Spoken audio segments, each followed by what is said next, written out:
May the merits of these teachings benefit all beings. May these words help and not harm. May they clarify and not confuse. May they self-liberate, leaving no trace of me.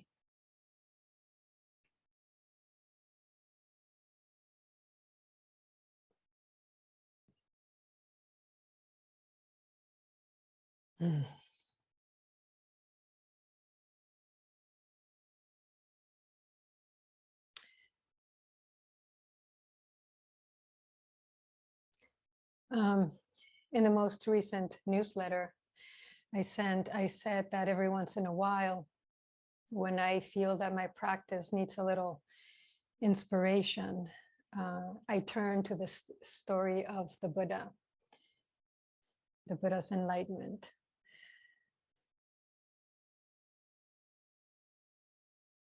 And when I do this, I don't just read the story, but I really try to place myself there, place myself in his shoes. And I imagine him as this young wanderer at the point in which he has just left his teachers, having realized that their path is not his path and that their teachings would not lead him to the liberation he was seeking. And I spend a little time trying to imagine that, him really mastering.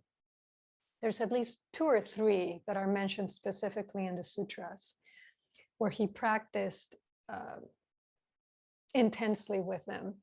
And he reaches a point where they say to him, "You know what I know. So why don't you stay and teach with me?" And the clarity and the, of course, aspiration and the humility that it must have taken for him to realize that's not it. I may have mastered these teachings and I'm not no closer to that state which he called the unbinding, liberation. And so he goes off, right, on his own. And the sutras have this really beautiful passage, which I decided not to quote because I've done that before, but where he's traveling through the Magadhan countryside, and he's very deliberately looking for a place in which to practice. And it says that he comes upon this delightful grove, and there's a clear flowing river that's running through it, and there's several villages around, so he knows that he can go in his begging rounds, right? So it's solitary enough, but there's also people, there's also community that he will need to depend on. And so he decides that this is the perfect spot, a sweet country. And he takes a seat and he says, "This is just right for the striving of a person intent on striving." So I sat down right there thinking, this is just right for striving. For some reason, I've always loved that particular passage. He looks at this spot and he says, "This is just right for striving." And what makes that? You know, right now where each of you are sitting, has that been the right place for striving this weekend? And striving not just in the sense of, you know, of working and, you know, grunting through it, but reaching, aspiring. Maybe aspiring is a better word.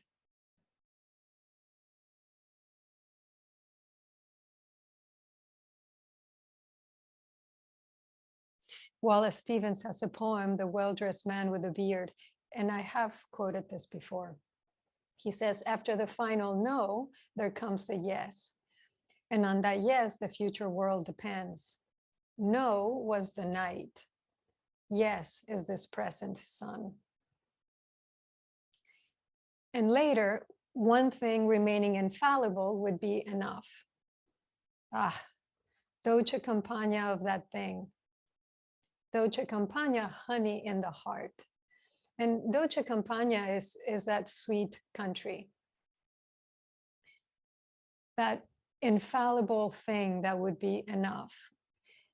And we could say that that's what the Buddha was looking for. The thing that would lead to the end of suffering, the thing to rely on truly, right? The thing to take refuge in truly.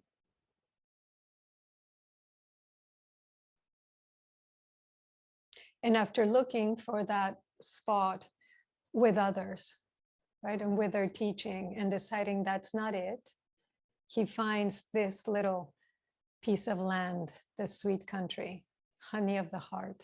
I like that.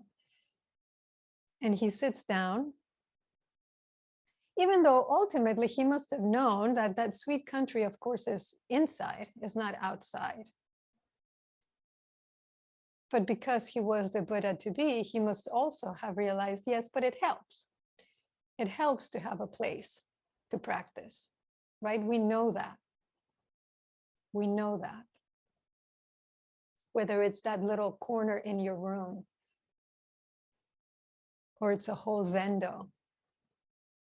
And when I think of this, I think of Daido Roshi, the story that says that in 1980, he climbed through the window of the dining hall of a Lutheran camp, which before was a Benedictine monastery, because he had heard that the place was for sale. So, he broke in, essentially. And he climbs in through the dining hall, and then he walks up the stairs, and he stands in the hallway looking at what was at that point a chapel with this high ceilings and this light-filled room and the rows of pews. When I first went to the monastery, I don't know what job I was given, but for some reason I had to go get something from storage in one of the old A-frames, and all the pews were still there. They had saved them. And if those of you who have been to the monastery remember that the bench in the hallway is one of the pews. And so I imagine him, standing in that hallway with his hands on his hips and seeing already that zendo, the straight, clean lines, perfectly aligned zafus and zavutons, and thinking some version of, this is just right for striving.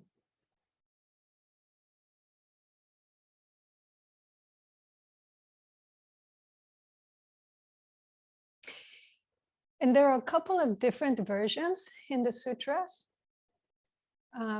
In one of the versions, when he sits down, he then proceeds to do the 6 years of ascetic practices. And I don't know if you've ever read those descriptions, but they're, okay.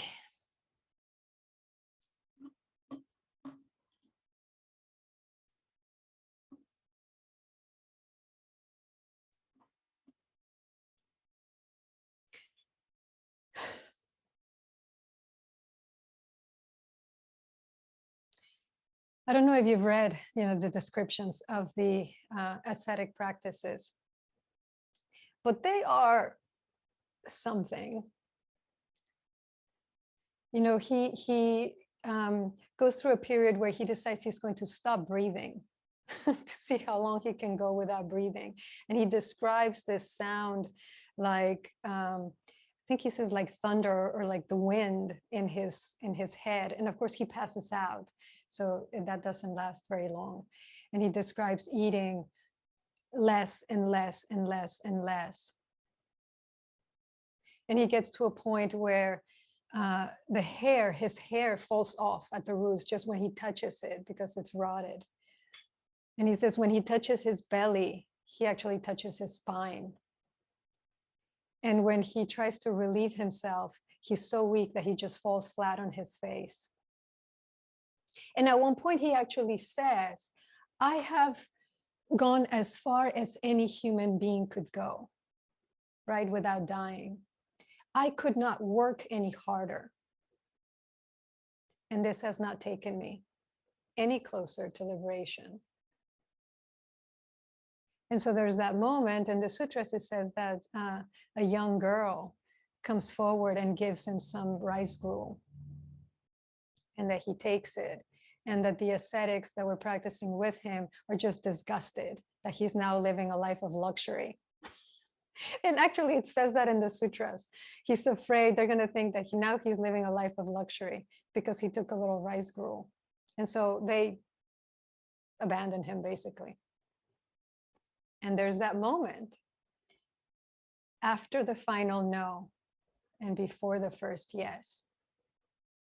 And this is such an uncomfortable, excruciating, really, moment in practice. And we all go through it, not quite to that extent, where you know without a doubt that what you've been doing so far is not working, right? That you are at the end of your road.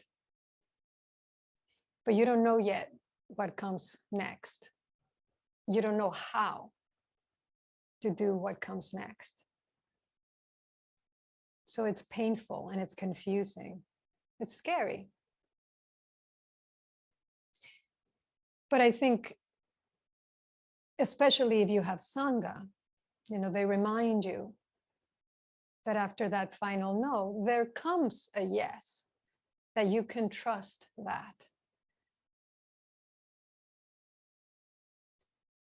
That after not this, not this, not this, not this teaching, not that teacher, not this painful striving, there's some other way. And for the Buddha is that moment when he remembers. He's 8 years old and he's sitting under a rose apple tree. And it's his, the family and the kingdom's, the first ritual planting, the plowing of the fields.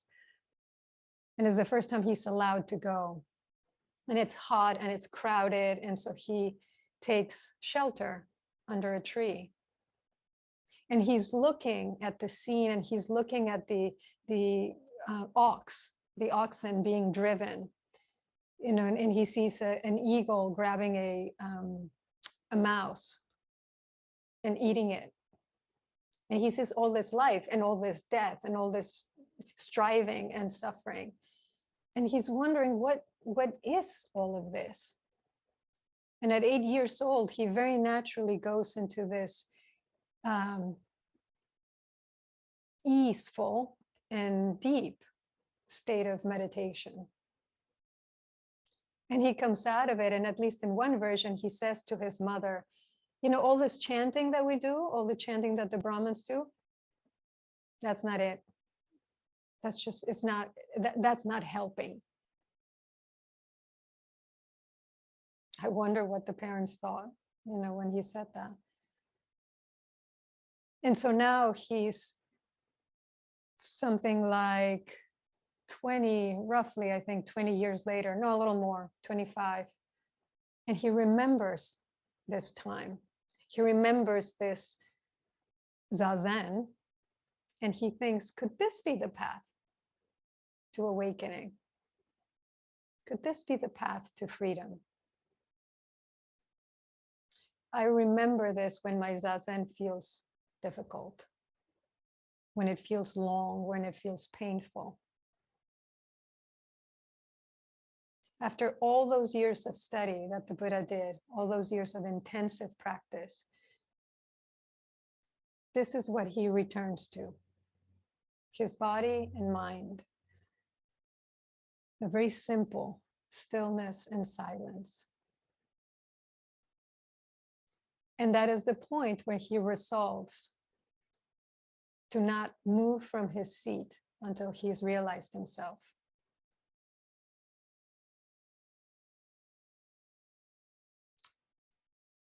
And I think of this and I try to feel the courage, the fierce determination that must have taken, as I mentioned on Friday night, at the limit of the known, All he had was a sense, a wordless knowing that he already had everything he needed to have, right? That everyone he needed to be, he was that.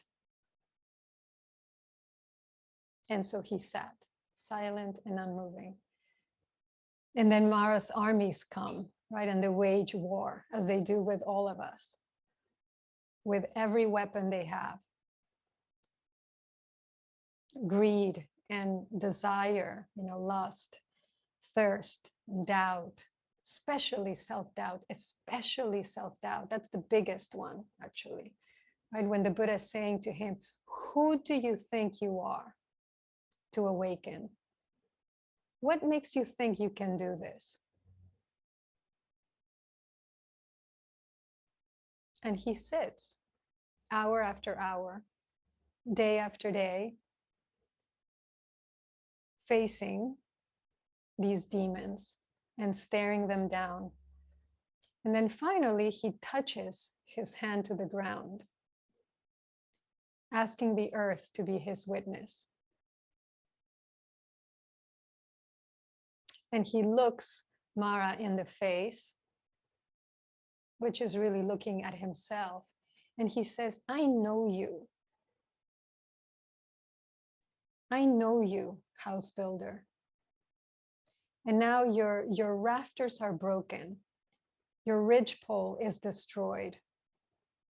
You have nothing left to build with. My mind is now at peace, and what had to be done is done.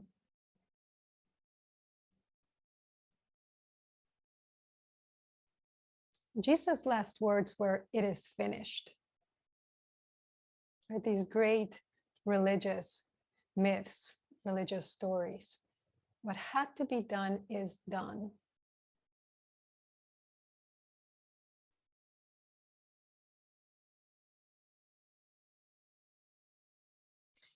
And all of this, all through this long night, which lasted many days or many weeks, depending on the story, the version of the story, it said that the Buddha saw the lives of every being that ever lived.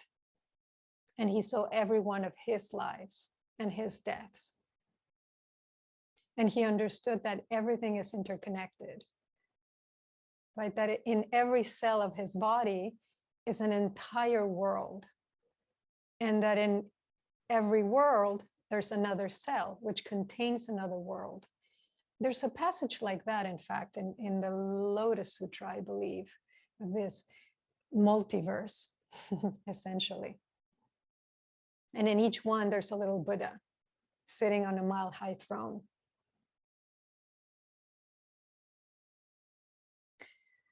Which means that this extends through all of space and time. Which means that here, worlds rise and they fall. Right, so when something horrific happens, another shooting, another terrorist attack, and my teacher would say, this is heartbreaking, but it is not surprising. That's why. Another world rising and falling.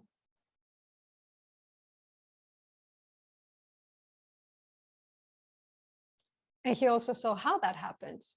He saw the creator and the destroyer. And as this is happening, clouds start to gather over him. And thunder breaks and it starts pouring. And then out of the river, Niranjara, the Naga king, the snake king, Mukalinda comes out. I love this part. I don't know why, but I love this part.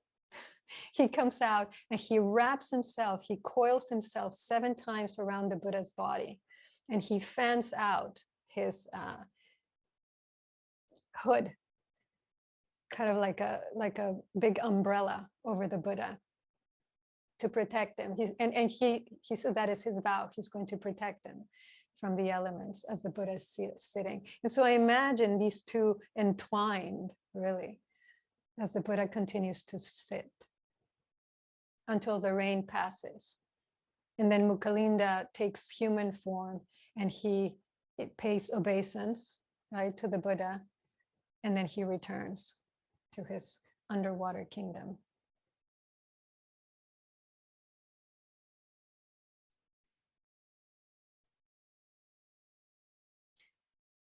And as I said, I mean, I confess, I love imagining all this. I love the magic and the myth of the story. But in the end, what I return to for inspiration is that very simple, utterly extraordinary moment in which the Buddha saw himself and reality clearly. The moment in which he saw things as they are. And it's because of that moment that we are sitting here today.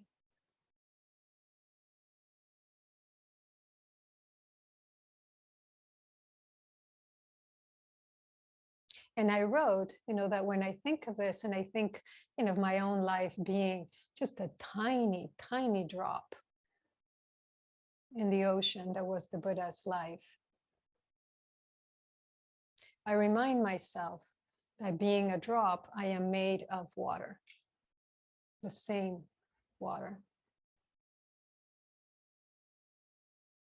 So that when I travel to my own sweet country, right, bordered by this, my zabuton, the edges of my zabuton, and I take my seat, and I lower my eyes, and I let my mind settle.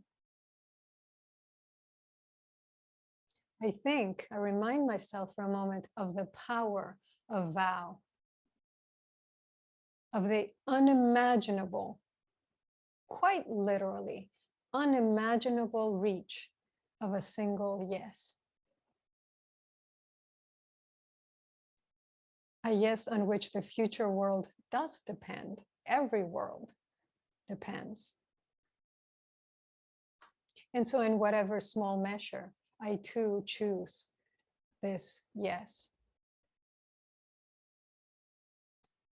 I too choose to, in my own case, bumble my way to the unbinding.